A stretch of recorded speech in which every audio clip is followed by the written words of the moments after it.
Missed the pot? We understand. This is a tricky procedure, and that sometimes not all or even none of the sample gets into the pot. First thing is, don't panic. Just let the laboratory staff know and they will discuss with you any impact this may have and what your options are. Just can't produce the sample. Again, we understand how difficult these circumstances are. Don't keep trying after 20 minutes. It's best to take a break and discuss this with the laboratory staff. There are always other options that our staff can provide you with. Welcome along to the Guy and Harley podcast. My name's Harley Neville. And I'm Guy Pigton. And who was that? That was a talented lyricist, the poster on the wall at the sperm clinic, saying... what other ways could they assist you after 20 minutes? That's an excellent question, Guy, and I intend to find out. And Spermquest... Because I really don't see what else can be done. Well, you know, there is something else interesting, is that it says when you're filling out the form, you've got to decide. So we are, of course, talking about donating sperm, which I am doing, which I have been doing for a little while. But they're beginning the process of. I haven't actually done it yet properly, but beginning the process, and that was on the wall. And what was I saying about that? Well, about the thing... the rules and regulations. Yeah, so your camera's just playing up. Don't worry. Don't worry about that. About that. Fine. Great show. Excellent start to the show. So look, the rules and regulations. There is a bit that actually when you're filling out your form to say how was the sample produced. So you're in a lab and you've got generally you make it. Presumably you make it. You give your donation at the lab, your sample at the lab, right? So it says, how was it produced? And then it's got, masturbation. And then it's got another option, which is interrupted sex. That's one of the boxes there. You can tick that box. You can have, and it says not recommended. So that's interesting, right? Maybe if after 20 minutes they're like, oh well, would you like to have some interrupted sex with the nurses? No, I don't really think that's what they're going to suggest, but they're going to have to suggest something after 20 minutes. I think what they're going to suggest is go home, you fucking loser. You can't fucking room. You've been jerking off for 20 years. You can't figure out how to jerk off in another room with some slightly different pornography than the pornography that you use, you fucking sad limp dick motherfucker. I will... What's the matter with you? I will have you know. Go fucking home. That is... You're not cut out for this jerking off thing. Your one job, you're not cut out for it. So fuck off. That's what they're going to say in 20 minutes. Yes. Well, look, it is true that they're going to say just go home and, we'll reschedule you, obviously. But I will have you know that, I haven't had any issue, but I will have you know that it's, if you don't feel like it at that time, because they're telling you when to be there. So it's like, oh, okay, well, I've got to do that at 12 noon on Tuesday, so it's like you go in there and maybe you don't actually, maybe you're not really in the mood at that time, but, Well, I feel like you could prepare, knowing you your might have something on time. your mind as well. Like what if you're like, you're stressed about something, and then they're like, come in here and give us your seed, give us your best shot. Yeah. Speaking of masturbating, we did have some feedback from a long-time listener of the show, Richard Lambert. Thank you, Richard. He was not happy that I called out his excessive masturbation and quarantine on the show. I did say that at the time. I feel like I said that at the time. He was dismayed that I made mention of that. But, look, this is the reality, okay? If you know why you're not acting in a great comedy web series, you simply have to raise your hand and look at it and go, that's why. And then put it back down and understand you made a choice. Because you made a certain choice because you you have to explain what it was that he was meant to be doing in quarantine. It was meant to be writing the next great web series starring himself for Pigville Productions to be potentially filming. And instead he decided to whack his days away, which is fine because look, the quarantine, we all want to do the easy thing. We don't want to do the difficult. If there's a way to procrastinate, we'll do it. Procrastinate. We've talked about procrastination on the show before. And so, if you're going to any other option than having to actually really think about something and try and push forward with it, of course you're going to do that. But he was not happy. But it also means he has been listening to the show so much that he had like a year's worth of show. He's almost caught up. He's almost caught up. So shout out to Richard. Actually, what I suspect that he catches the latest episodes and still goes back in between. Well, that's possible. I think that's what he's doing. I thought he was this close to. No, I think he had to catching up. He has breaks of new episodes in between watching listening to old episodes. That's dedication. He did say that he did say that he had to take a break because he was hearing us in his dreams. And there is too much. Look, there's too much of a good thing. Yeah. As Richard learned in isolation and quarantine, there's too much of a good thing, and you can always take it too far. So, don't listen to a year's worth of Guy and Harley podcasts. Health, it's like watching too much TV. It's enjoyable. It's actually not very good for your health. Yeah. So we do not recommend that. But shout out to Richard. A few of the listeners have done marathons though. There's actually been a few of them. Hudamos, he's done some big marathons. Wazza went back to episode 1. I don't know how far he got. When I asked him, he was up to like episode 7 or something like that, and I sort of wonder if he gave up on that venture. He was like, went back to episode 1 and was like, man, these are so old, so irrelevant, and probably redundant. Quite shit. This holds absolutely no value for remaining online. There is no value to this thing that I must suffer through listening.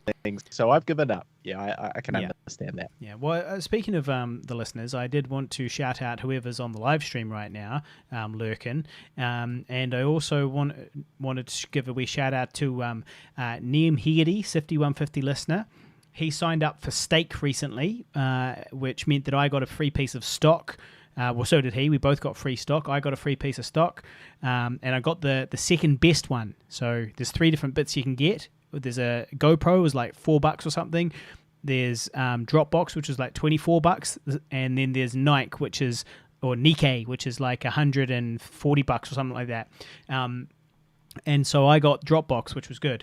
$24 in my bank. So shout out to Liam, and also. And I'm going to post the link to that in the description so you guys can get rich too. Shout out also to Guy McDool. He got busy and he missed a bunch of eps, and so now he's going to have to play catch up. He's going to have to play catch up like Richard is. So he's about to start feeling that pain that Richard's feeling, hearing us in his head. To be honest, I don't think he's going to do it. I think he's just going to pick up the latest one.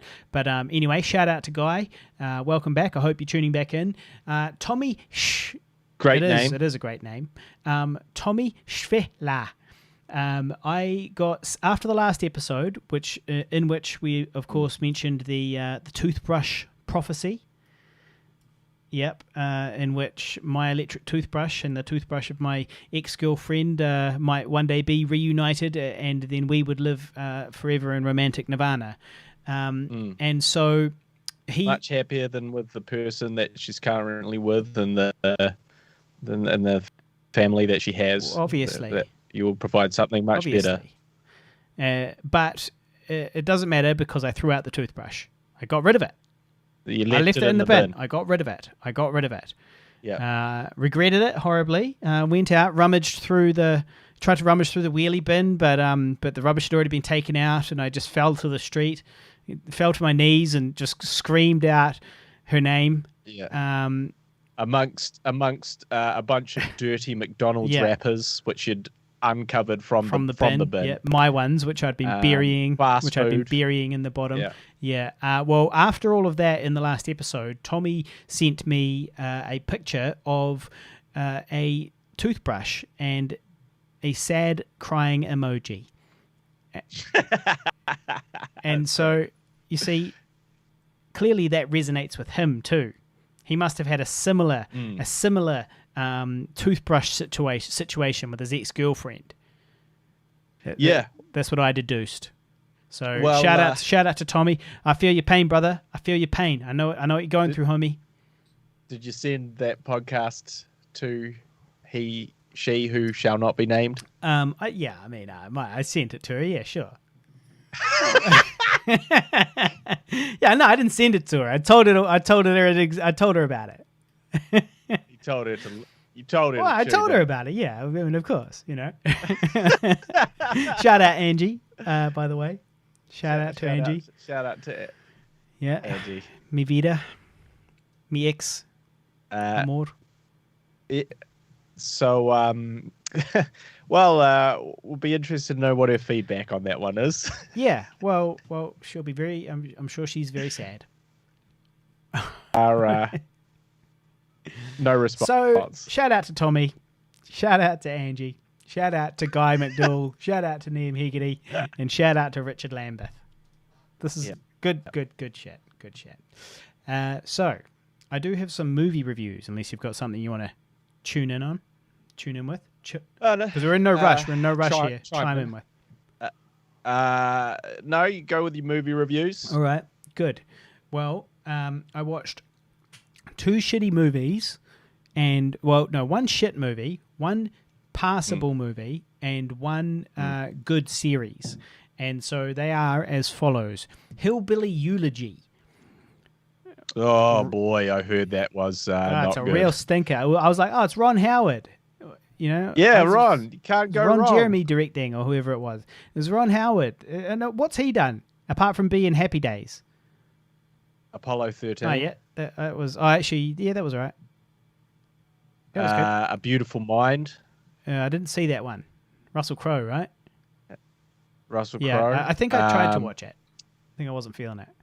He also, unfortunately, did Solo. He came in and did Solo, the Star Wars spin-off. Yeah. That's where The Rock set in.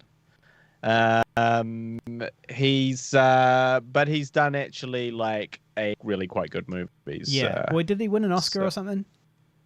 Yeah. Did he? It's a good. The movie trivia guy Pigden doesn't know this off by heart. Well, he might have won for A Beautiful Mind. Yeah. I'm not sure about that. Well, Hillbilly. Well, you look that up. Hillbilly Eulogy. Okay. Well, Hillbilly Eulogy. What a steaming turd it was. I had to turn it off. Had to be turned off. It was. I didn't get through all of it. It was like everything was super big. Like everything went from 0 to 100. Like the acting, everything went from 0 to 100 real quick. Like they're like, oh, bloody blah blah blah. Well, blah blah blah blah. Oh, what? Blah blah blah. Rah! And then they're just yelling. They're yelling at each other for the whole movie. Just everyone's just yelling at each other and just like acting irrationally and doing like being real huge. Acting like fucking Hicks. Yeah. Well, I didn't mind the Hicks thing. It was all of it. The writing was bad. The the acting was like, I can't blame the actors. The actors probably did the best they could, but that's, it wasn't good. Well, it did receive the seal of shitness, that it being a Netflix original. Oh, hey, what about Bird Box? Exactly. Also, seriously though, there's a million really good Netflix originals. Like what the series I'm going to talk about is a Netflix original. Now, I will give this distinction. Dark is good. That's a Netflix Yeah, so original. like I said, I'll give this distinction. Chernobyl, maybe? Was that I'm a Netflix talking original? films, not TV series. No doubt they do great TV series, but they have not figured out films. Right. They have not come to work out how to make a good film. They can make something good if it's 10 hours long, but they really can't get their heads around films. Got it. The Irishman. Oh, yeah. I did not like that. Yeah. Yeah. So just a bit of backstory on Ron Howard. Yep. So here's some of his gems. Willow. Oh, yeah. Oh, that's a good one. Apollo, which a beautiful mind. This is a solid one. This is a solid. Frost Nixon. That was also pretty good. And that's the end. I Am Parenthood is not too bad either. But now on the negative side, the Da Vinci Code. Yeah. Angels and Demons. Oh, Tom Hanks with a mullet.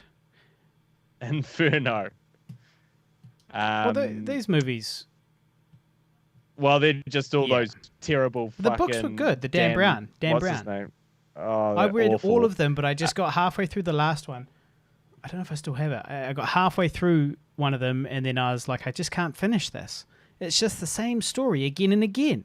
It's just Robert Langdon going from place to museum to museum with a beautiful woman. A different beautiful woman every time. Who couldn't write a thing, happened upon a formula to write a book, and he wrote it once. Yeah. And then after that... No, because some of his other ones are good as well. Because he's got a couple that are not about Robert Langdon. Ooh, I started that one and I had to give up on it. There was another one. Robert Langdon one, or... Yeah. No. Maybe I started Angels and Demons. I liked Angels and Demons. After punishing myself with the Da Vinci Code. No. And it was at that moment that he realized that in 10 hours, he would be in a different situation of a cliffhanger scenario. It was just cliffhanger after cliffhanger. Chapter break. Fuck off. I like that. This is fucking stupid. No, it kept me reading. Gosh, it kept me reading. And you know the chapters are so short. You're like, oh fuck! Now I want to know what happened with that with those other people. So you read what happened with them. I don't want to know what happens. 10 hours. Fuck! Who writes like that? It was good stuff. One of the most successful writers in history writes like that. Well, it was good stuff. Yeah. Helped me formed my opinions on religion as well. So there's definitely some Far and Away that wasn't very good.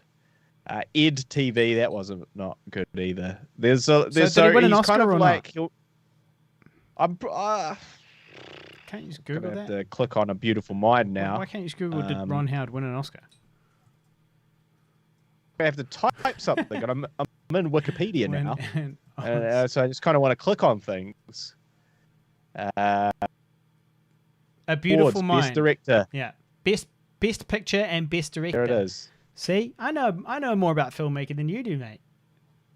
Well, you just looked that up as well. No, but I said it. Russell Crowe looks a lot thinner back then. Makes sense. He is 60 years old. Now, it turns out it's hillbilly elegy. Yeah, not eulogy. Eulogy is when they die, which is actually what I thought it was, and elegy is some sort of poem. So good. That's good that I said that. But anyway, hillbilly elegy. Not good. Don't watch it. Had to turn it off. Everything was dramatic. People kept on making stupid decisions and just doing stupid things. And like, it was one of those situations where everybody just had to do the shittest thing possible in order to make life difficult for themselves in order for the story to proceed. So that, like, we need a problem here. Well, let's just fabricate a problem out of this idiot being a fucking moron. All right. How should we do it? Should we overact it? Yeah, do that too.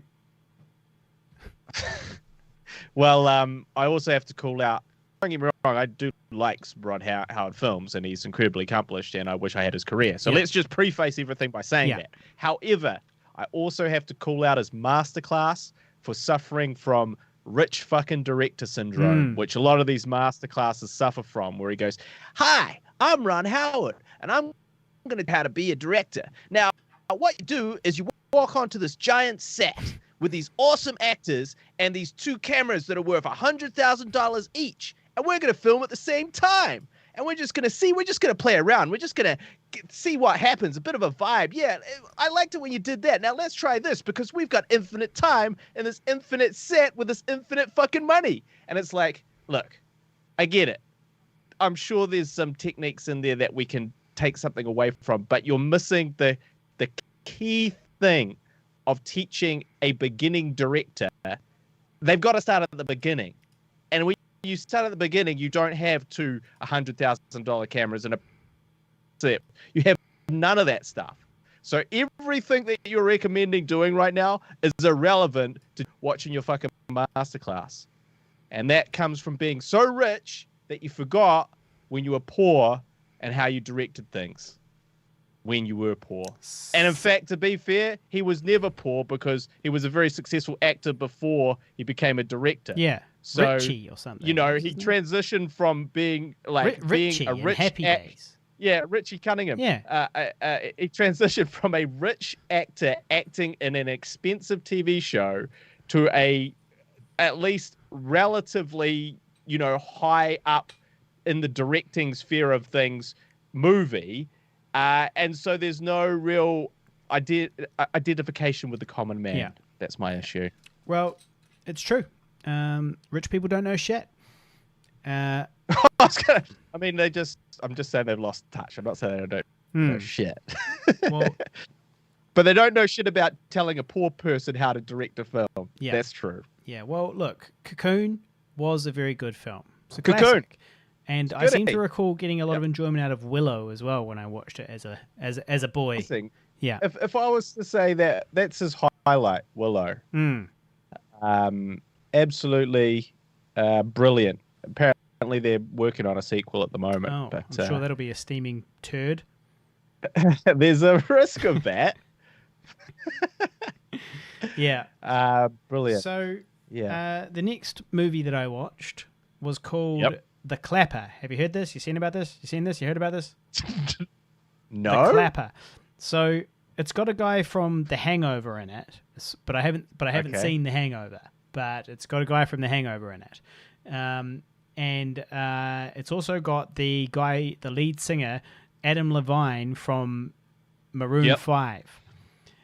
Yeah, he fancies himself a bit of an actor these days. So this film was about a guy who likes being an extra in Hollywood in shoots, not on sets, but in the audience of live shows and live infomercials and that type of thing. Yeah. And you get paid for it, and if you speak, you get paid more if you get a speaking role. So if you stand up and go, wait a minute, you're telling me if I just eat one of these pills, bam, problem solved? And then sit back down, you know, in these infomercials or whatever. And then a nighttime TV host, like a Letterman style host, starts noticing him in the crowd and launches a campaign to find this guy that they call the Clapper, who claps on all these different sets, because sometimes he's got a mustache on and he's always got to like disguise himself so that he can keep getting cast and not be too noticeable. But all he wants is to blend into the background. He doesn't want to be discovered. He just wants to work like that. He's just happy doing that. But then they start looking for him, and hilarity ensues. But yeah, to be honest, again, it was not great. It felt like they had done lots of improv. See, it just seemed like maybe they had a general story outline, and they were like, let's just go out, general story outline, improv all a bunch of shit, and then we'll just cut it together, and it'll kind of make sense, sort of. And that sort of seems like what they did, and it just seemed like I was like, man, that's weird. Where are they taking this line of thought, this conversation? Why is it going down here? And then it just doesn't go anywhere, and then the story just continues, And I was like, that's weird. But it was all right. It was much better than Hillbilly Elegy. Hilarity did not ensue. There was a couple of chuckles. He falls in love with a woman at a gas station, and She's been in some stuff. Spoiler alert. Oh, well, it's sort of part of the setup. Okay. But yeah, very moderate spoiler that she works at a gas station. But there's always going to be a love interest.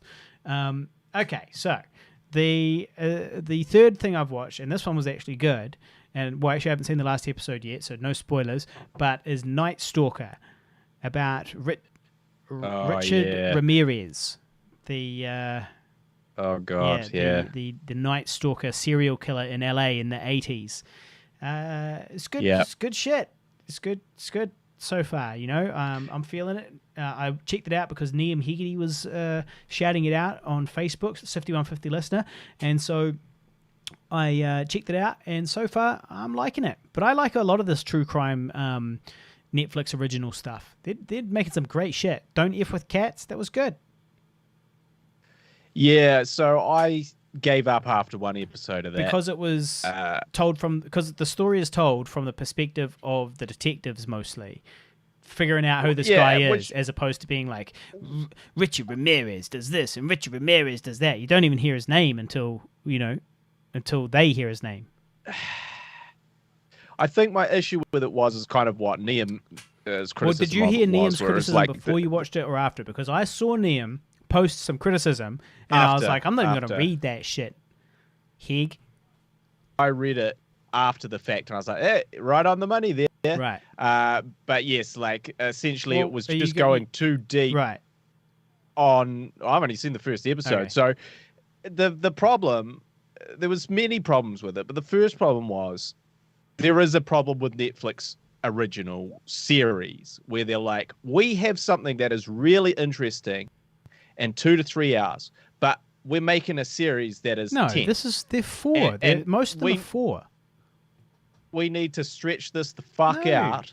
It's 4 hours. It's 4 49-minute episodes. Well, it's basically 3 hours. One episode, I was like, damn, they're really burying the lead here.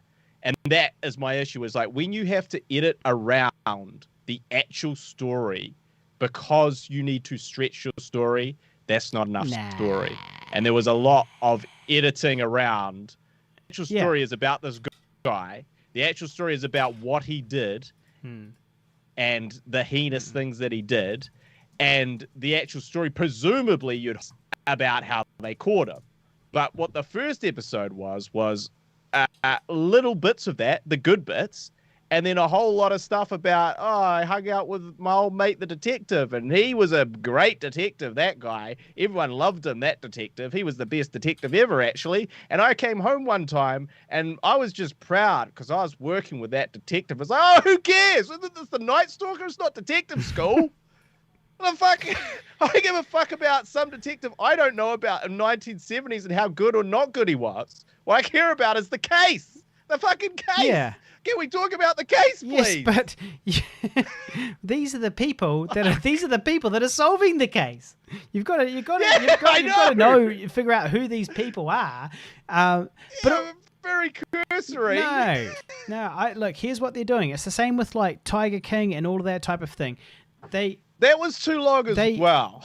Yeah. Well, no, but they're getting you invested, and the more you learn, the more invested you become, and the more it starts making sense why you need to know who these people are. And so the more bored you get. Because they're dilly-dallying around. You watch the first episode, and if you don't have the mental fortitude to make it to the second episode, then you might give up. Then you'll miss out. But the thing is that these build up. Sometimes I watch the first episode of one of these true crime things, and I'm a bit like you. I'm like, yeah, all right. If I can get on with it, mate. I don't know if I don't know if I'm going to watch episode 2 of you. But then by the end of episode, 1, you're like, well, actually, it is starting to kind of make me a little bit curious. And then as you continue, I'm not talking about Night Stalker specifically. I'm talking about all of this formula they're using. And then towards the end of them, you're like, you're actually like, wow, actually, I'm really 100% committed now because I feel like I literally know that person because I know all about how they were super proud that time when they got the thing, when they got to work with that guy. But also, you got to remember that they were introducing. So essentially, this guy saying about how proud he was to work with this detective was essentially the intro to that detective, who is one of the main characters. Yeah. But what would have been a better intro was just him just working on the case. Yeah, but I've seen that. You know, I've seen that. So Well, like, there's lots of no, because you haven't seen this case. That's the whole point. Is the case is what gets this dude, the Night Stalker, fucking shoot someone in the face and walk away. There's lots of I'm sure if you go on YouTube, I bet there's a million documentaries about Richard Ramirez, but that's not, you know, and then it'll just be like, Richard Ramirez did this, Richard Ramirez did this in a sick, twisted, turn of events. Richard Ramirez did that. There'll be a million of those types of documentaries about Richard Ramirez, but that's not what this is. It's much better. It's fresher. It's newer. It's the new wave of documentaries. Yeah. It's consumable. Yeah, they should have called it fucking Detective School, not the Night Stalker. You should watch. You should knuckle down and watch 3 more reps. They're only about 49 minutes. They're 49 minutes each or so. Suffer through some more of his fucking police academy to get to the Night Stalker. Well, look, I'm not saying it's the best one. It's not like they've got quite a few. Bundy one was the Ted Bundy was good. Yep, the perfect where you knew enough, and you knew, and what you really wanted to explore was Ted Bundy and the crimes that he did, and the people that knew about those crimes in context of the crime. And that is where I feel like they hit that perfect. And this one was like, damn, dude, this is good for 2. Well, we need 4. Yeah. Well, also, I mean, I disagree. I think 4 is perfect. There's nothing. I haven't found it slow. But also, Ted Bundy is maybe more. People are more infatuated with Ted Bundy than Richard Ramirez. You know, like Ted Bundy's more famous, and he's more his famous. Story is maybe more compelling. You know, and I guess he's a more likable, he's more lovable serial killer, in the sense that he's he's this handsome, charming sort of person, who then is a monster. So people are curious about that. So I think that's part of it as well. You know, that the subject matter is something that maybe you're a little bit more interested in as well, because I think it's a kind of a more interesting case. Ted is.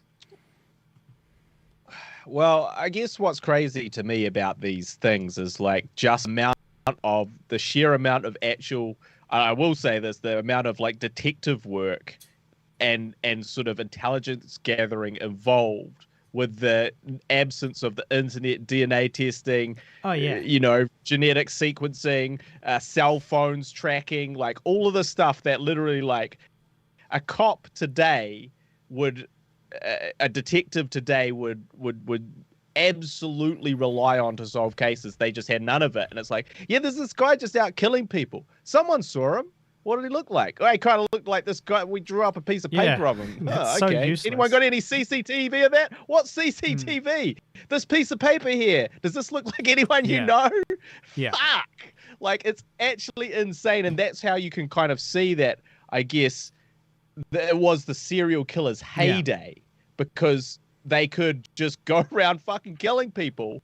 And if they were not like, and some of this about it, but if they weren't super obvious about it, they could just kind of keep doing it. If they had this system in place. And that's what's shocking to me sometimes is this, is the way that these things got figured out, is so much, more intensive than what does anyone check his phone? And what he was looking at recently. Cool, we found him. Yeah, here he is. Oh, we better stop him killing now. We're going to put him in jail. Stop him killing. Do you know how psychopathic serial killers kill nowadays? And get away with it? Well, no, Harley, I don't. I'll tell you. Okay, because you're one, but you're going to let us into your process now. No, well, you'll see that it clearly isn't true when you look at me. You become a corporation owner. You become a politician. And what you do is you kill people, not in person, but with your pen. And you say, I'm going to move the factory from Kansas to China, right? And then so all those people in Kansas, a bunch of them die, from the poverty and what have you. And then in China, they set up a horrible slave factory and a bunch of those people die. And you create products which are toxic for the environment, and that kills a bunch of people, and so on, you know. And so basically, they're horrible psychopaths, and they're like, well, I actually I like the fact that I'm killing people with these decisions, you know, because I'm into it. I like the idea that I'm, you know, putting a family into poverty, and they're going to kill themselves and stuff like that. So that's what you do. That's how you get away with it nowadays. And the body count is much higher, much, much higher than Richard Ramirez. Bill Gates. Well, I'm not saying just any old rich person, but yeah, people who make big decisions. In charge of Apple. That's Steve Jobs. Dead, though. You have something to answer for. You have many murders on your hands. Well, I'm not saying they're all psychos. I'm saying that's what you do. I'm saying that's, if you want to be a killer nowadays, that's how you should do it. That's how you'll get away with it. Not only will you get away with it, you'll literally do it legally. That's a real long-term storytelling for that serial killer. Yeah. I don't wait till I'm going to set up my factory, and then I'm going to move it at a huge expense to my company. No, because and then I'm going to keep tabs on some. No, of they those move it for the factory money. workers that They lost move their it for the jobs. money, but it gets them hard that they're also killing people and ruining lives. And I'm going to keep see? an eye on these people out of work. Did anyone top themselves? I'll take credit for that. Yeah, but inside. So speaking of crazy crazy serial killers, no, what's the word here? Serial killers. Okay. I watched a couple of movies, and I watched The Ended by one of our listeners last episode. So they recommend, have you seen The Hunt? I had not. It was on my list. I bumped it up the list and decided to watch it. Never heard of it. It's basically a bunch of people kind of wake up and they're being hunted for sport, for game, by the rich elite. Yeah. But here's the twist. Who are these rich elite? Gun-loving Trump supporters? Oh no. Green, clean, vegan warriors and people trying to save the planet. And who are these people that they're hunting? Those Trump-supporting people. So in their mind, they're doing the world a service by getting rid of these right-wing nut jobs by hunting them down and killing them for sport. Things that kind of, it's like you're kind of spitballing. Again, this is by the writer is one of the writers that works all the time with J.J. Abrams, and he co-created Lost and all this sort of thing. Damon Lindelof, I think, co-wrote it. And is it's this a Blumhouse production? Is this story? Do you think the creators of this story have a political agenda, one way or the other? Yes. Oh, absolutely. They're fascists, are they? No, that's the problem. They're part of the loony left with us. Oh, I see. But they are like, hey, what if we flip it on its head? And actually, it's us lefties hunting down these people. Yeah. You know, that's really going to make people think, right? That's really going to flip your whole mind, and you're going to see the whole world from a different perspective.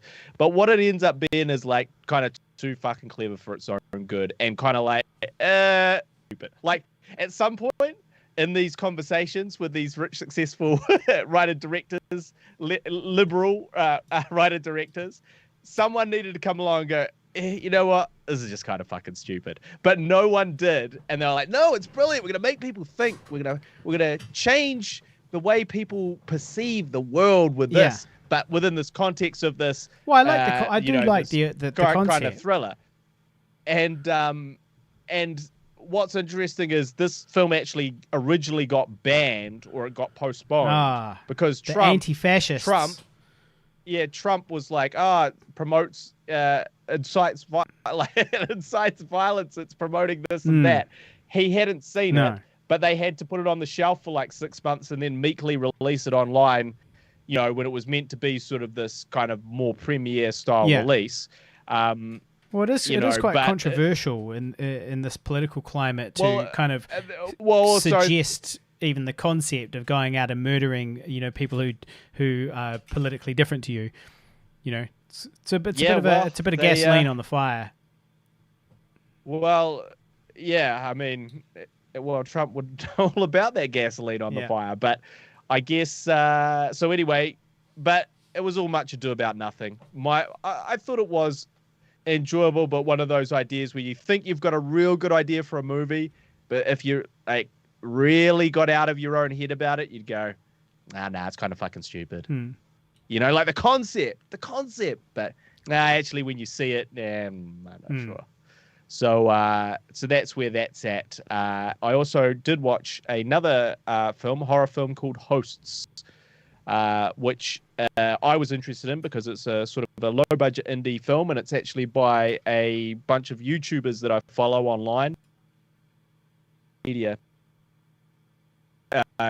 made this film similar to the way we made it. They got their subscribers to support the film and invest in the film, and then they shot it. It only took them sort of a year. Horses for courses, but they have just released it. It's doing really well, and it's definitely a good watch. So recommend that one. Hosts. It has one of the most brutal deaths, like horror deaths, that I've seen in my horror career, which is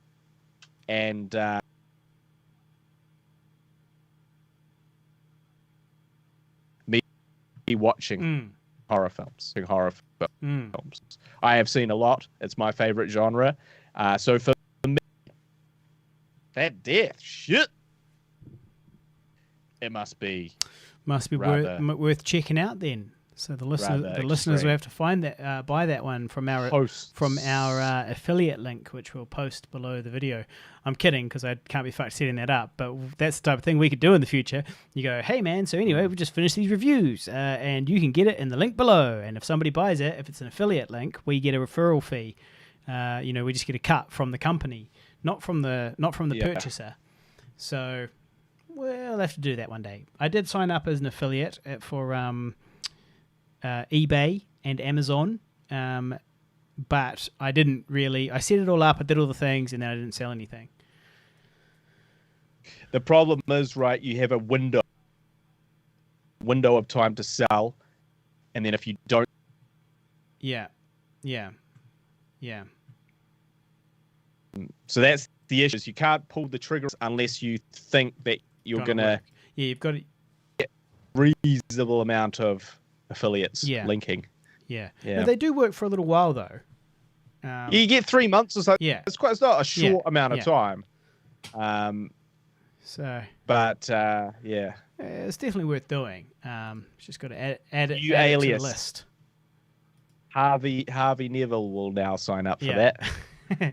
Gary Neville. I can sign up with our current one. You can just re-sign up. Like, when your 3 months runs out, if you don't, sell anything, you can still just reapply with your old account. So, yeah. Right. Yeah, it'll be all right. Now, also, we mentioned our favorite segment. Glory hole. So, got this from your truthologist on Instagram. Just a rando in the States who watched Older and is a fan.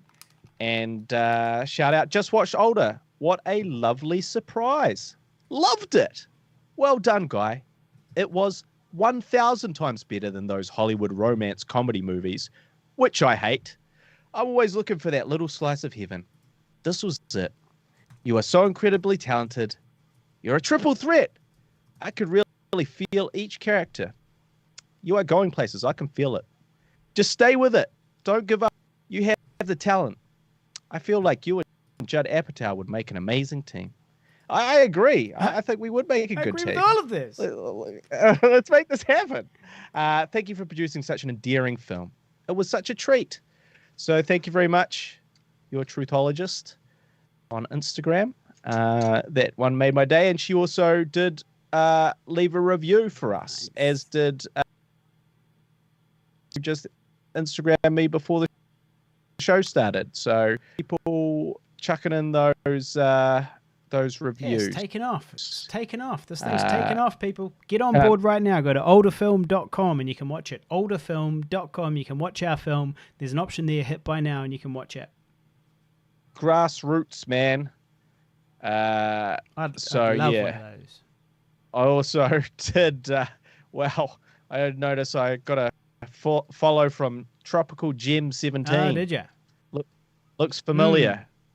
Looks like a familiar face to me. If anybody would like some handmade Colombian jewelry, go to Tropical Gems and they'll send it to you. They're made by Colombian, mums in Colombia and sold abroad. So they're made for fair prices. You see, so what's happening is you can get your jewelry there. Buy something for your mum. Tropical Gems. I'm just going to find the website for you.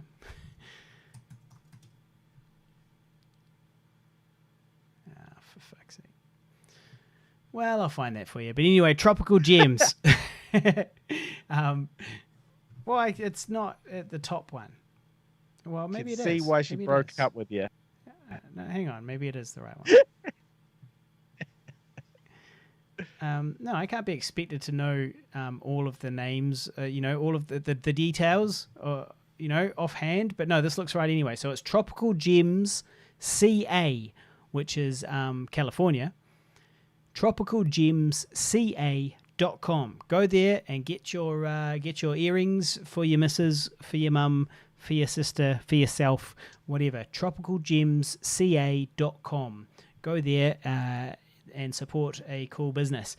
And that's good that you got followed by them, Guy, and I assume that you followed back. Follow, that's how I do. That's how you roll. Well, Jared Lacey on the live stream wanted you to say again the name of the film that you recommend, which was The Pest, or the Host, or the Host. It's not to be confused with Host. It's Hosts with an S at the end. Like they were very gracious hosts. So checking that one out, Jared. If you have time, it's definitely worth a watch. I believe it's currently on Amazon Prime and some various other platforms, depending on your region. But yeah, definitely recommend that. And shot for I think it was £25,000, which is not very much, and definitely looked pretty cool. It's kind of a sort of a writer, director, cinematographer team that sort of have been doing this stuff for a while on their YouTube, and this was their first feature, and yeah, it's pretty damn cool. Shout out to Jay Simon, film Older, and he just purchased a Blu-ray off us. All right, shout out Jay Simon.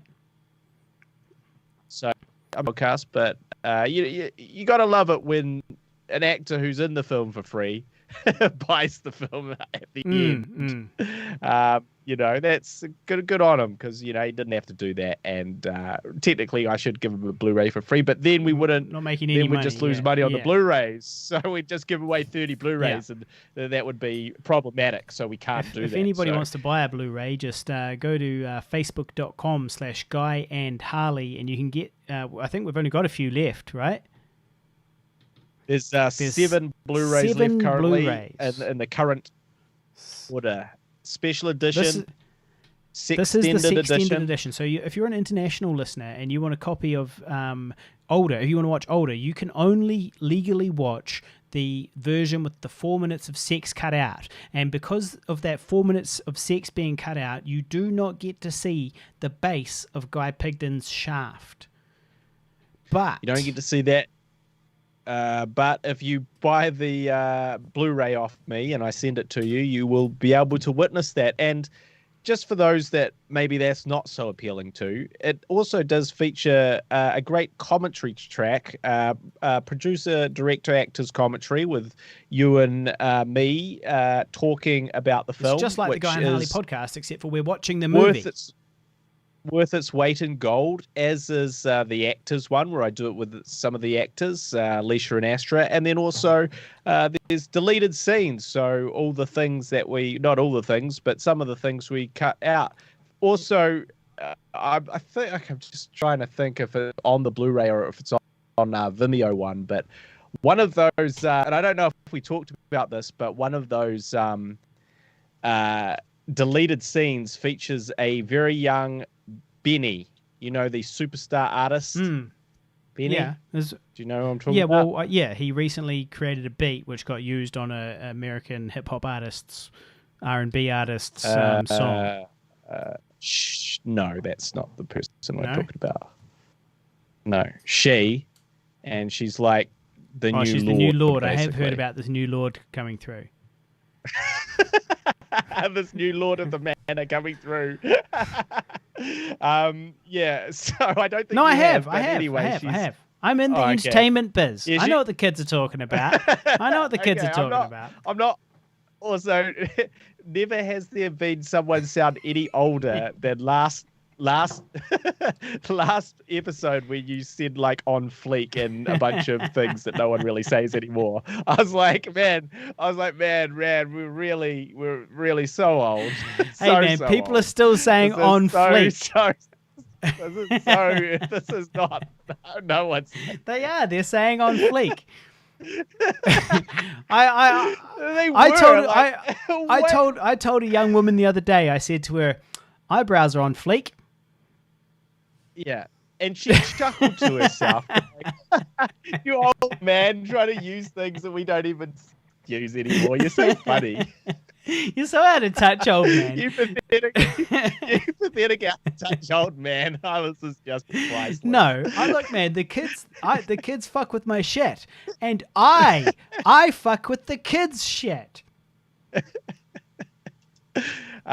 So that's cool. But Benee, the pop sensation, she has a very small cameo in Older in the deleted scene. So you can see. Well, hang on. What scene was she in? I didn't know this. Exactly. This is news. Yeah. I didn't even know this until our obviously Vedant, who does sound design at MV Studios. He is a bit more aware of world famous pop stars because obviously he's in the music sound industry, and he pointed it out to me, and he was like, "Hey, isn't that Benee?" Yeah. And I was like, "Who?" Yeah. And he's like, "Benee," and then he showed me some clips, and I was like, maybe. Yeah.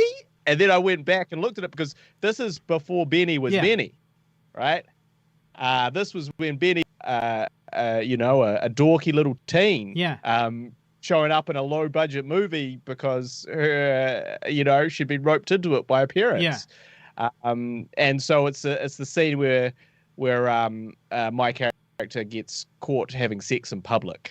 And she's in the back. So what we should have done. She's the daughter in the scene. Yeah, she's the daughter. So what we should have done is put that back in. Older. Put it back in and put her in the credits. And on IMDb, we connect her on IMDb. Yeah, and then put featuring, starring, Guy Pigden, Leisha Warnock, and Benee. Well, it could at least be trivia on the IMDb page or something.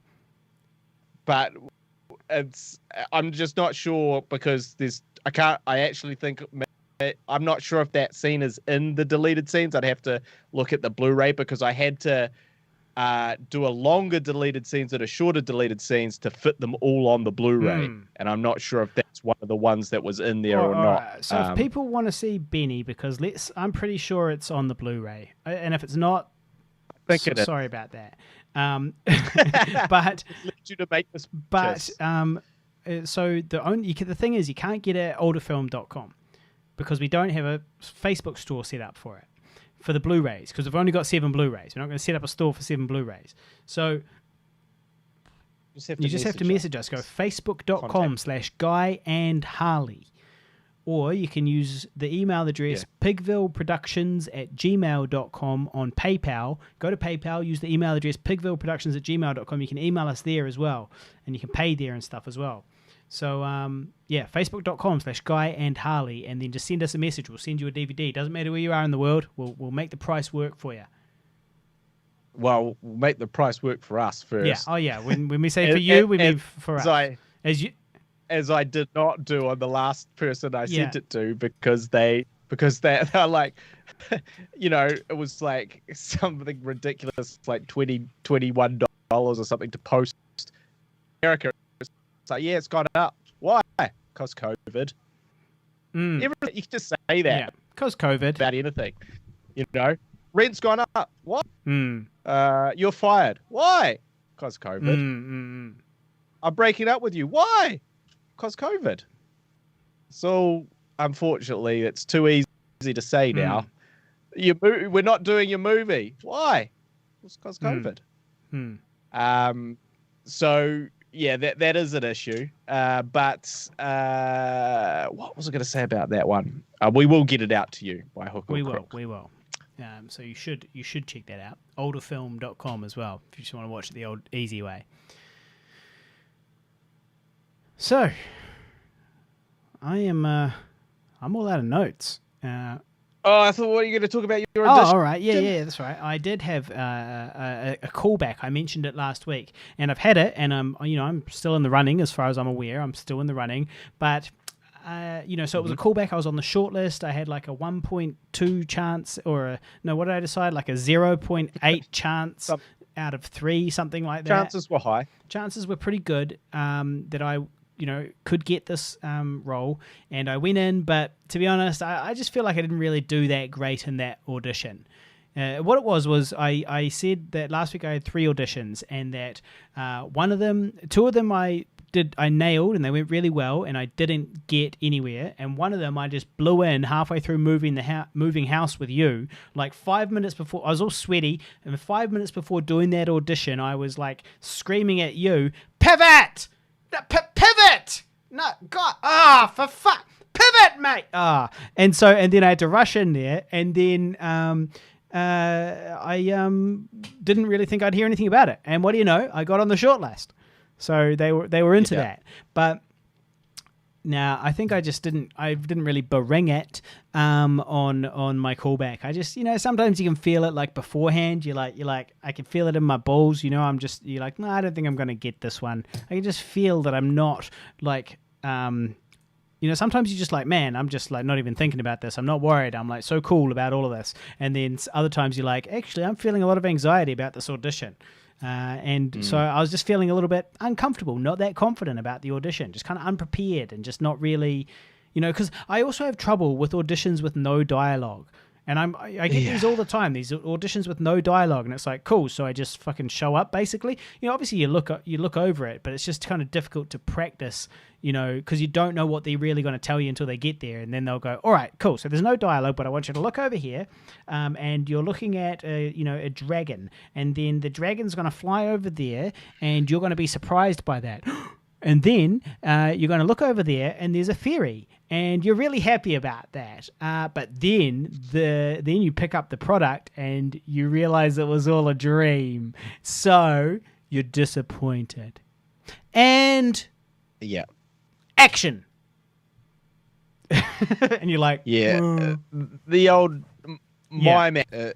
It is a bit tricky. Also, the other thing is, it's lightning in a bottle, these auditions. So, like, the whole concept of, we'll get you in for a callback, recreate the magic. It's like, come on, well, mate. they do kind of want to be able to see that you can recreate it on set. Can't recreate it. It's lightning but in a they bottle. want it on. They want you to recreate it on set. Can't be done. Can't be done. Impossible. You had the good one. That's it. But I do think it's different. When you get to set, you're on point. You've thought. You're prepared. You understand what they want. The second callback, you're kind of like, well, I know I did, so I don't really remember what I did do. Yeah, well, I was like, what did I do? What did I even wear? But I guess I'll just, I'm sure this is sort of the same. I don't know. It's just a bit, I don't know, something about that second callback that's problematic. But I also will say your items, and I helped you move those items. And never have I smelt a moldier, disgustingly moldy bed and items. Those things that I'm moldy for people to really understand what it looked like. It looked like, the upside down where they go through the upside down, and there's they're going through all these spores and weird shit, and there's like tentacles and vines and stranger things. That's what Harley's bed looked like. The base of Harley's bed was really an estate. It was real, and also it wasn't mold. I was like, and not only it was age spots. Okay, you've got to respect your elders, bro. Not only was it mold, but I was in my car, not without that moldy bed in it. And I was like, oh my God, what is that horrible moldy smell in my car? It was just some of your items specifically. Yeah. I was just like, what is that smell? Oh, it's all this moldy stuff. My bed wasn't in your car. I know, so it was something else. But I was moving from this basement that I lived in. That was why I was moving. I was like, why is everything so moldy? You're like, I was like, must get pretty damp there. You're like, no, it's been pretty dry actually. What it was. It actually wasn't a moldy room. No, couldn't be drier. The room couldn't be drier. There was no fresh. There was no fresh mold. Must have been old dry mold from my previous house, caught up in my belongings. Listen, I've had that bed since I was 21, all right? It's actually got more DNA than I do. That bed was does need to be retired before we create a portal to the upside down through it. And you just one day you fall through into there my bed is actually listed on the World Heritage website as an endangered habitat for several million unique life forms and ecosystems. I don't deny that. So, but we have been through some good times. We've seen some good times. We've seen ups and downs. We've seen highs and lows. We've been through thick and thin. This bed and I, and on top of all of that, my dog Slade used to sleep on it. I still dream about him. I dreamed about my dog the other night, and it's probably because I sleep in that bed. And it's comfortable as fuck. Yeah. It's that mold. Well, that's a mold is problematic for off sleeping on that bed. Yeah. Like that bed's gonna make you ill. That bed is gonna get some spores in your lungs. Well, at a certain point. Look, I am due to buy a new bed. So if any of the listeners want to donate to the Buy Harley a New Bed Fund, go to PayPal and use the email address pigvilleproductions@gmail.com. You can sponsor the next episode, buy some beers or something. Yeah.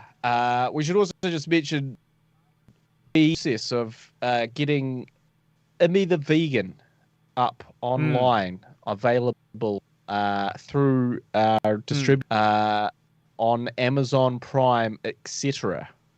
And that has been sent off today.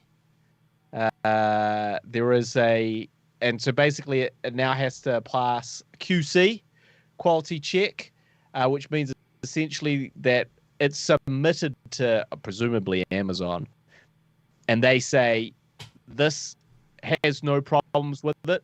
This is a fully functional movie with no error, no bits of black, no F-ups, and we accept that this is watchable to the general populace. And if I'm unsuccessful, I'll have to redo it again and figure out what the problem is. So I'm certainly very hopeful that it will pass its QC check and we can get that up online. Yeah, well, that will be very exciting because then we'll have 3 different feature films to promote online, 2 of which we'll actually be getting paid for. two of which will actually be paying us. Yeah, it's interesting though, because there is definitely this trepidation of this fear in the back of my mind about Immy the Vegan, which, long-term listeners know is really a web series. It's not a feature film. It's a web series, and the feature film is really that web series glued together. It's not really a movie. Called it a serialized feature or some such nonsense to avoid the fact that it is actually a movie in the truest sense of the word, but more a web series stuck together. Well, it's good though. It's very watchable. It's very watchable. It's good. It's a web series stuck together, but I'm a little bit that some people are going to be a little bit angry that they signed up to watch a film about Immy the Vegan and what they ended up with stuck together. Well, I reckon that there's so many random, things out there to watch that they really won't care too much. As long as it's watchable and enjoyable, I think they'll be all right with it. Also, why did you glue together your web series and put it up online? Yeah. Because of COVID. Well, speaking of our web series, that hasn't really been taken offline yet. Yeah, we need to do that. We need to take that offline. I may have suggested that we have done that already, so we might need to take that down. Already so if anybody wants to watch it right now on YouTube, now's your chance. Go search for Immy, which is IMMI. Immy, IMMI, the Vegan, on YouTube and Facebook. And you can watch all of the videos right there. We'd rather you watch the feature film, though, because we'll actually get paid for that, even if you watch it for free on a place like Tubi. But who knows when that'll be. So, yeah, you can go check out Immy the Vegan. This is probably your last chance because we are going to have to take it down very, very soon in order to, give the feature its best future. Serialized feature. But that's all happening. We got a poster made for us by Rive Creative, who also made the poster for Older. Both very happy with those posters. He did a great job, Ryan.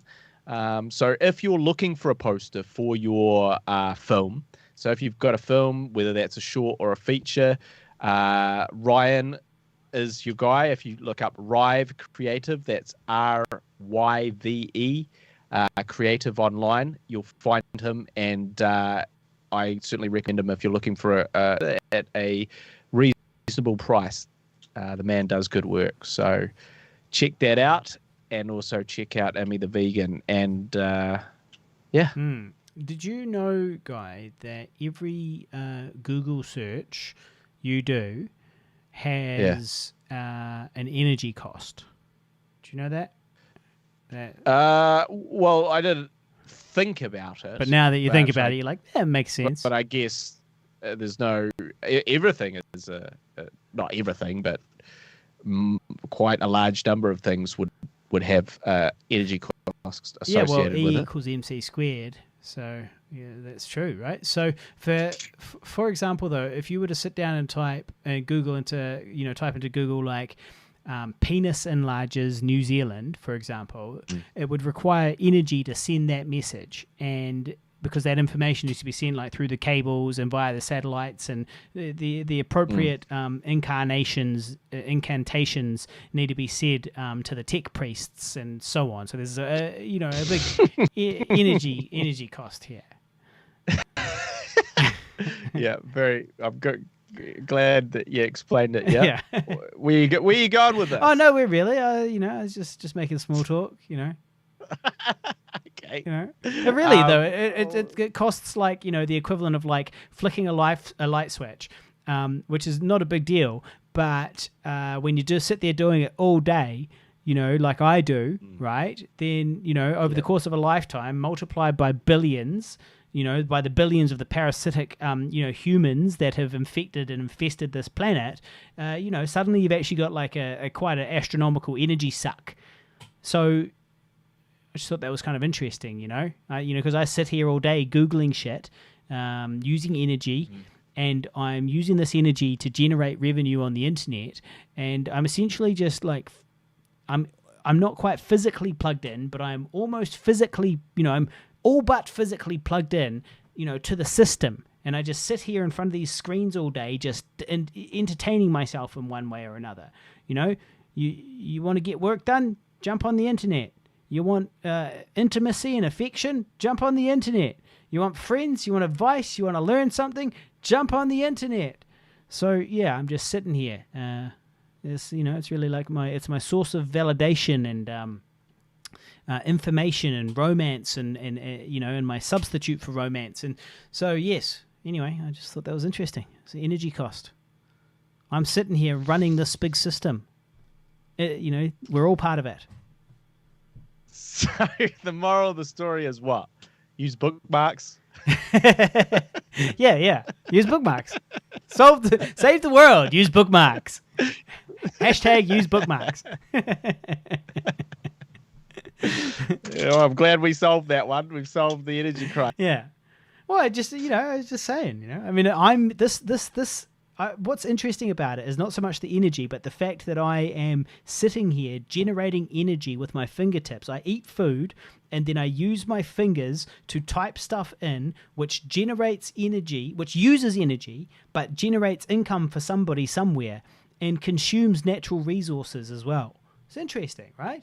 Like this machine that I'm sitting at right now is meant to be a tool of mine, but actually I'm a slave to it. I'm running it. I'm the energy source for this machine.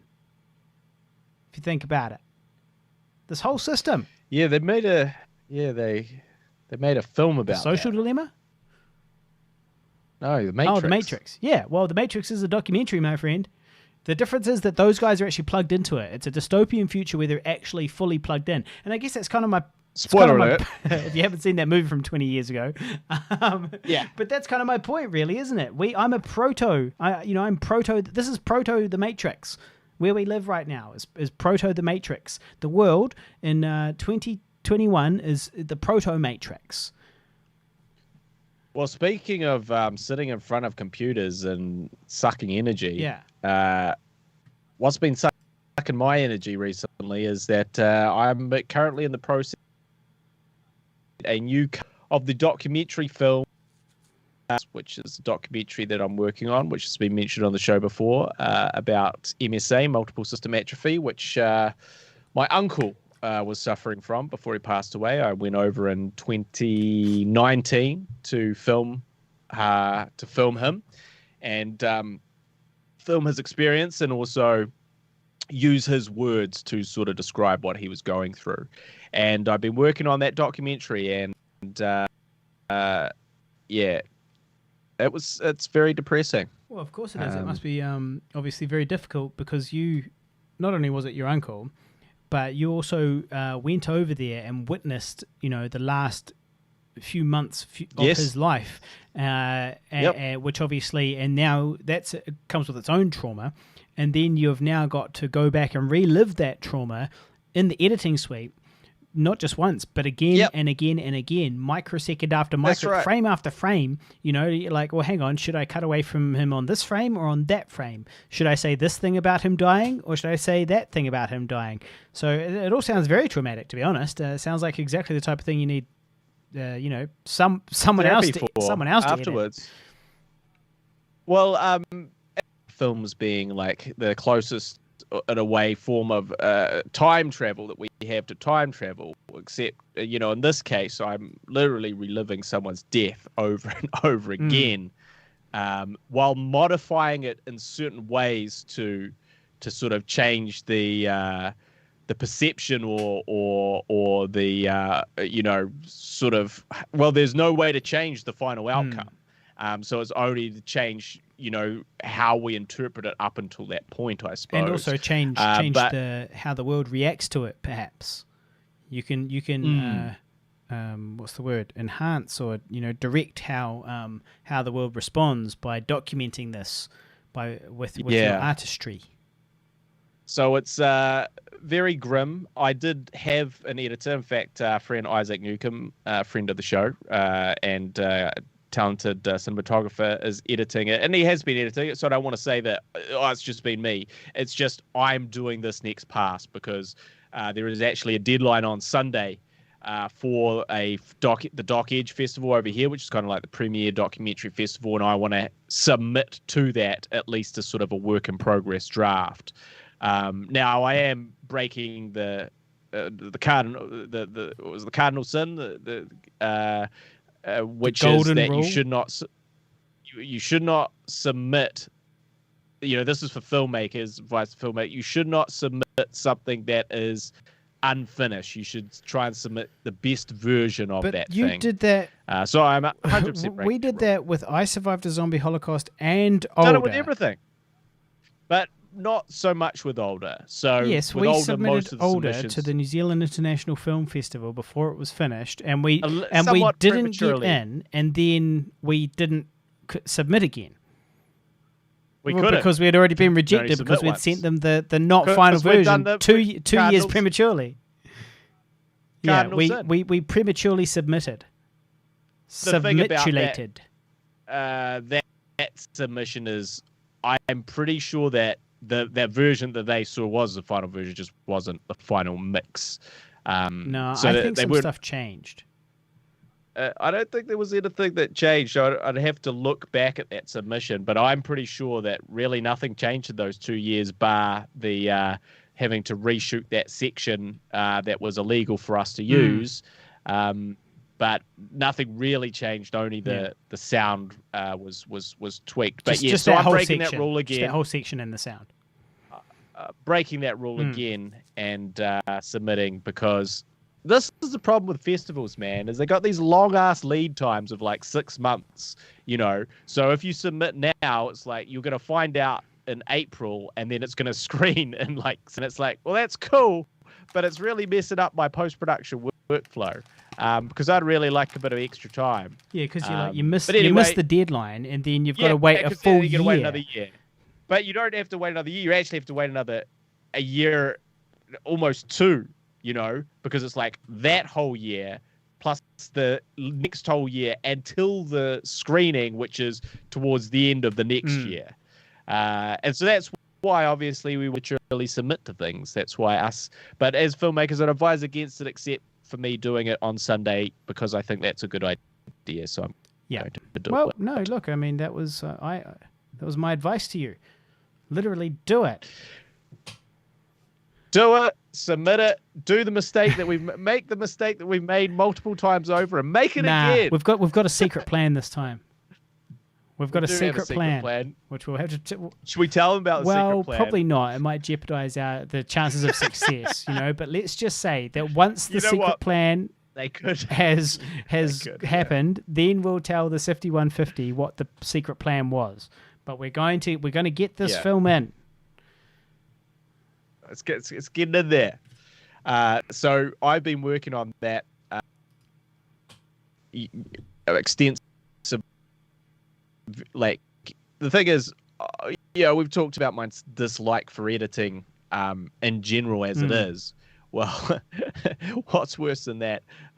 Editing something absolutely heartbreaking, every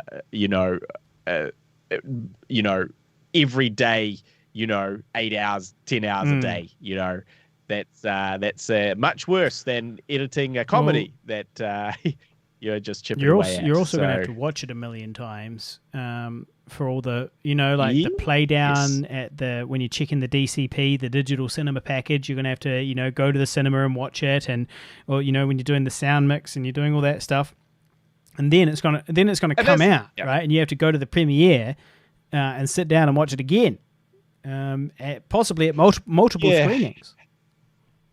Films, if you're a filmmaker, every film you ever make, you will grow to hate in the making of it. Now, when it comes out, you probably come right again, and you'll be like, hey, actually, it's not that bad, or, oh, well, you know what, I am proud of it, or, now that I haven't watched it for a year, I really like it.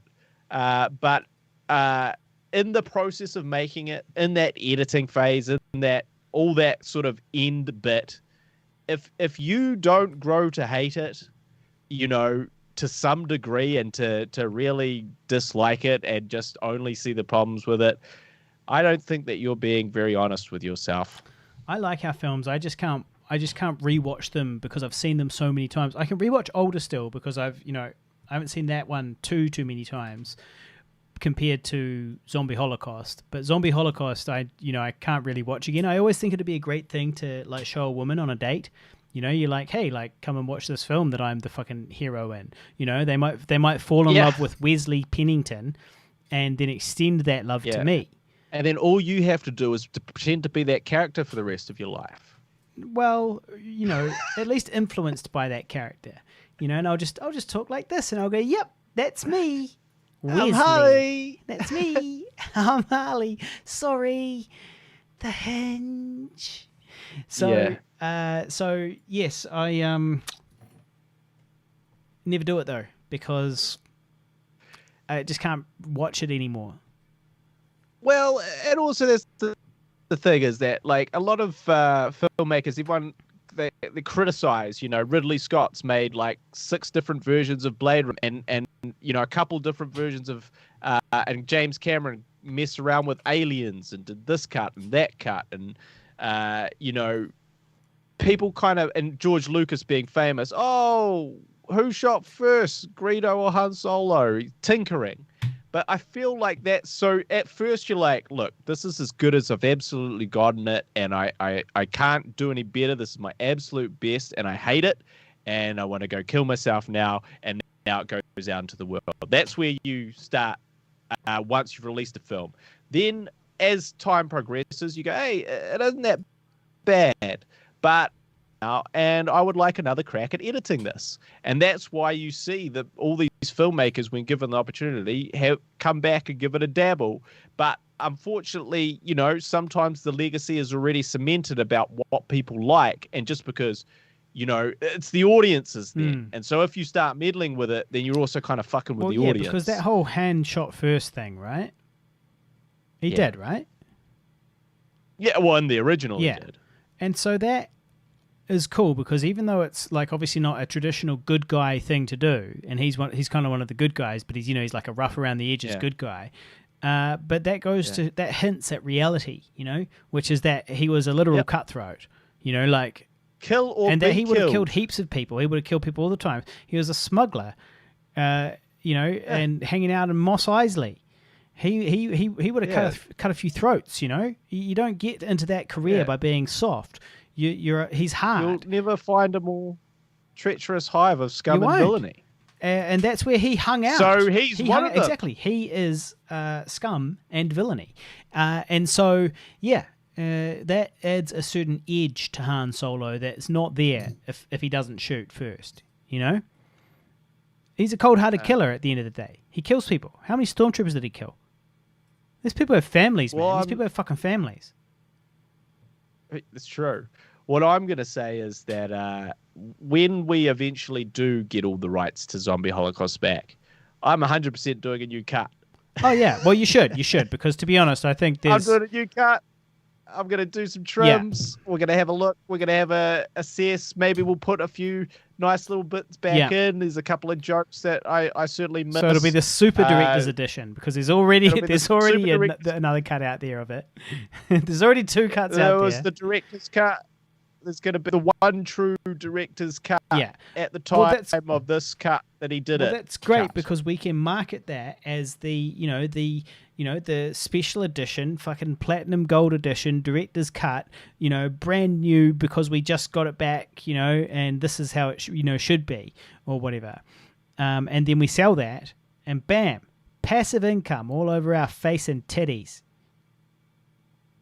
Also, what's crazy about that is, the amount of how we've come years is that, you dramatic struggle to kind of keep in one sort of editing system and kind of make work and not crap out as you are editing and shooting and oh my god, we've gone over our 4 terabyte hard drive. What are we going to do? We were over 4 terabytes, guys. What are we going to do? We've blown out the budget. We can't afford another 4 terabyte. That's way too expensive. And then now it's like, cool, yeah, I just edit it on my computer and it'll fit on one hard drive and it'll be like, and I'll render it out. It'll be all done. I'll make everything. It'll be fine. That's the sort of change that we've gone through in that sort of 10 years, which is very encouraging for the aspiring filmmakers out there. It is. It is very encouraging for those filmmakers. I'd like to give a little plug to the edited audio-only version of the Guy and Harley podcast, which you can get. You can get it on Libsyn, you can get it on Spotify, you can get it on iTunes. And the reason why is because we've been having some issues with you cutting out sometimes on the live stream. We need to work on it. Maybe next week we'll try broadcasting from your house. Have to bring it back to the cable selection again. Yeah, but it is. Yeah, I'm not sure what the problem is, but otherwise it looks good. I look fucking great. I'm in HD. Your images are good. It's just your audio the internet breaks up sometimes. But yeah. But yes, speaking of the internet, I do hope that one day there will be an internet archaeologist thousands of years from now who might stumble upon these humble recordings of you and I, Guy, and remember that Guy and Harley existed, and now our voices echo down the centuries. Well, we should give them a COVID update as well. All right, then. we'd best, because these internet archaeologists from the deep future who want to hear about us will certainly want to know what we were going through in regards to COVID, especially because we've had some news in New Zealand just after we were skiting on that last episode. Just last week we were skiting. Well, we said we weren't. We did say we weren't skiting as we skited. Say we weren't skiting. We skited, but said that we weren't skiting. But we weren't trying to skite. There's we a weren't pattern trying to here. skite. We're just talking about our fucking sweet lives in New Zealand. It's not our fault they're fucking sweet. You know? Yeah, it's not our fault that the world has, gone into chaos, but here in New Zealand we didn't. Coasting on through. Well, we've had a scare recently. We have had a scare. We had a big introduction scare. of a stronger strain. Well, now I'm pretty sure that I predicted this on the Guy and Harley podcast. I'm pretty sure that I said at some point I was like, yeah, well, the problem is that when it mutates and gets worse. Sure, I said that on this show. Sounds like the type of thing I'd say. Yep. So the South Africa is here. Yeah. And we've had community transmission. Yeah. And essentially what's happened is someone got out of lockdown, so they've done their time. They've done their 12 or 14 days. They're going to have to extend. They're going to have to extend the quarantine after this. They are. Well, they're going to have to do a few things, because this is the problem. Like with sort of New Zealanders, we're making it up as we go along. Yeah. Right? We're making up everything. We've never had to do this before. We've never had to close borders. We've never had to quarantine people.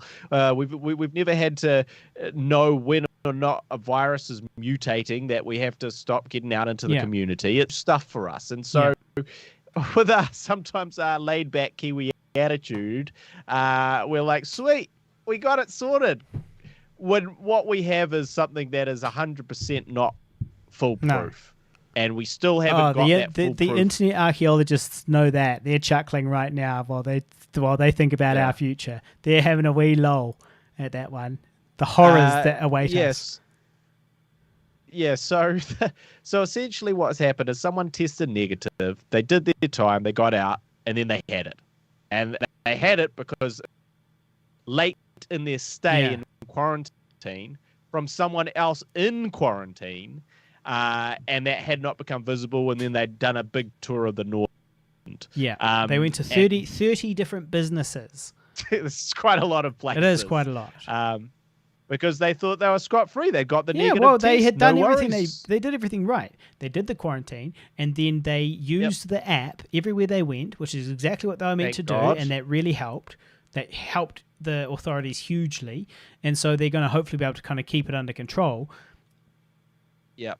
And then what's happened is now they've also found another 2 people that have also in Auckland, and this where has we affected are, my life, by the way, I'd like to add, Guy.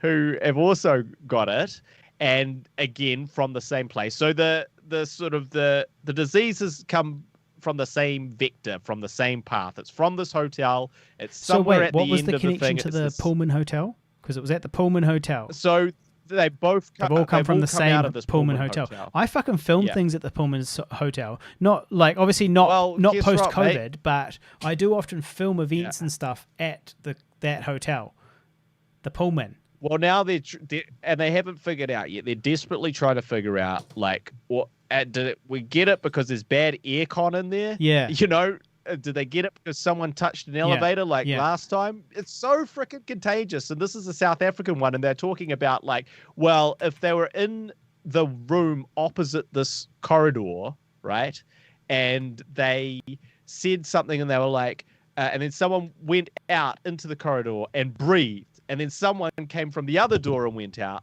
into that corridor, into those particles. They could have got it that way because it's the super, and that's how we know that it spreads now. As So wait. They're saying literally from your breath now, like as in, it's not like sneezing, which puts out a bunch of spit and snot. It's literal airborne. Oh, well, we're fucking fucked, mate. If that's the case, it's tricky. Because it's not good. If it's in snot, it's a tough one. If it's in snot, it falls to the ground because even a micro, little tiny bit of snot has a lot more weight than the virus. Yeah. Takes it down with it. But if it's literally bobbing about in the fucking air, bobbing about the air, I think it still falls to the ground. Bobbing around. I mean, it falls to the ground eventually. The problem is this dumbass was licking the carpet. Well, we just don't know. We don't know what's happened in there. They're trying to figure it out. I reckon she booty called her neighbor across the hall. Road. Well, then what about the other two that got it then? Well, they bumped into her. Well, that was a gangbang. They're having a four-way at the Pullman.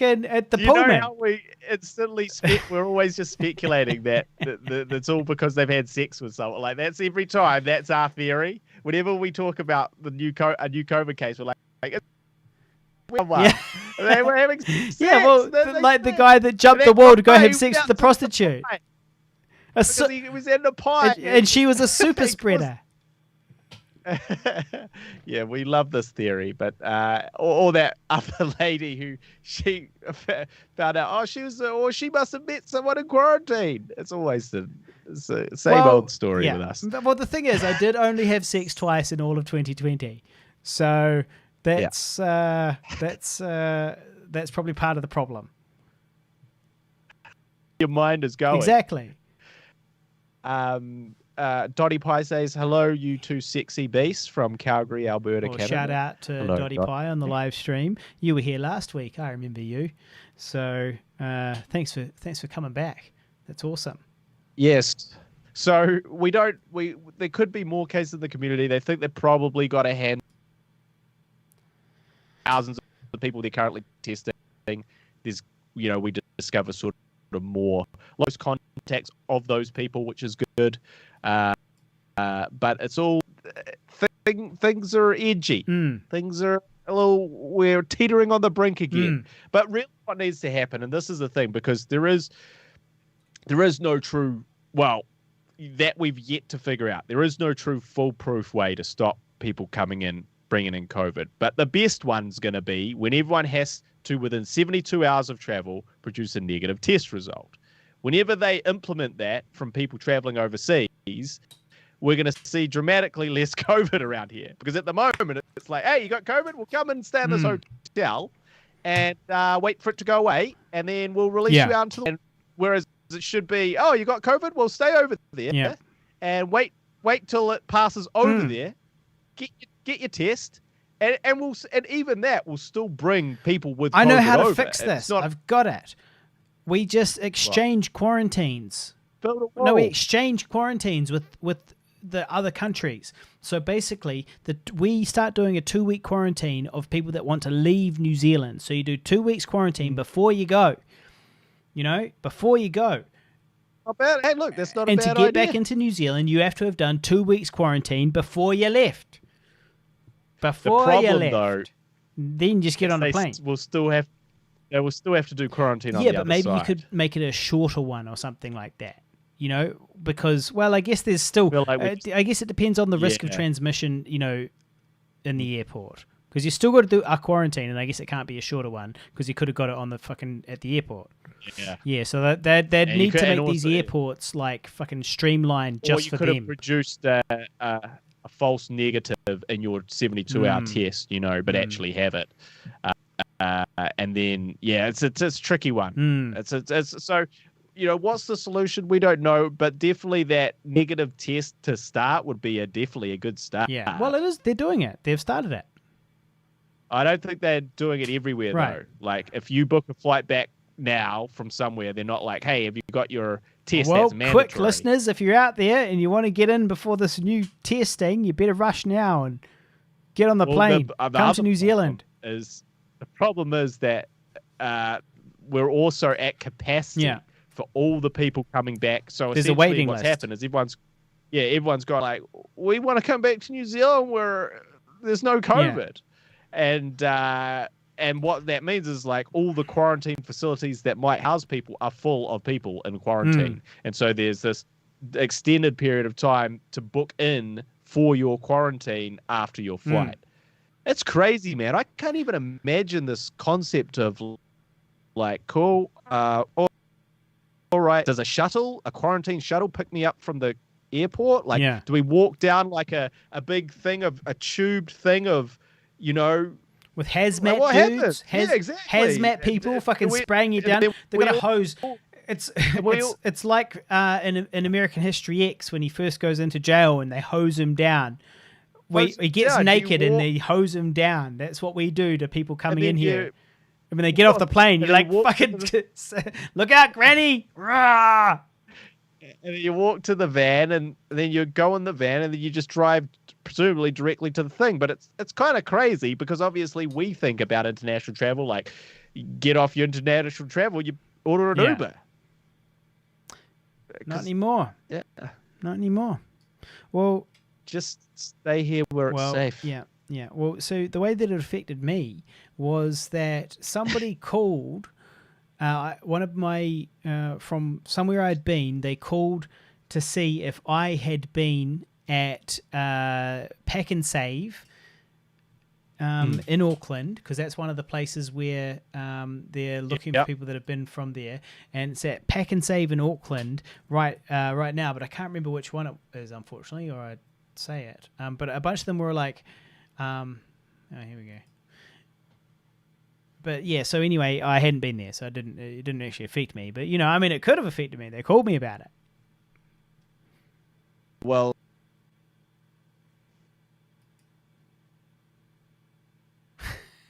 yeah, for sure. Exactly. You haven't done any shopping recently?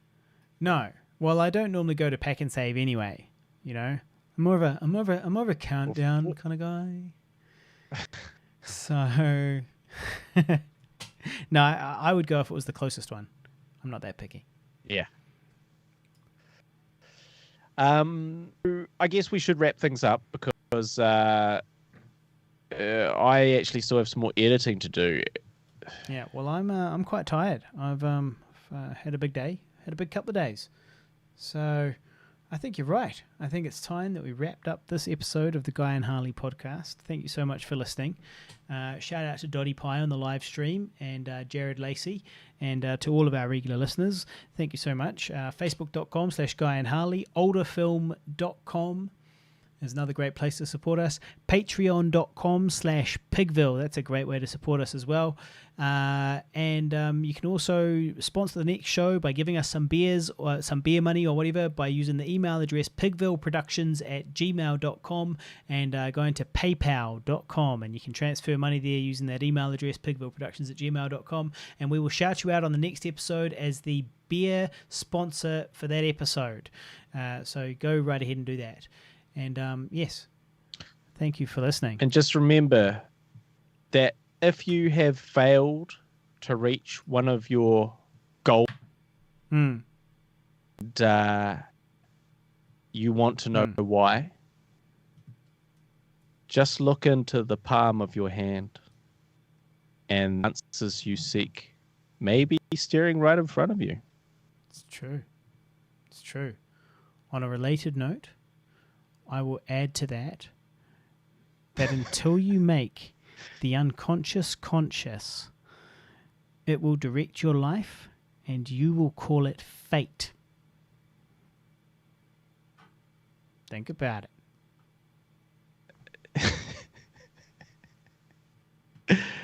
All right. Well, thank you very much, everybody, and we'll see you later. See ya.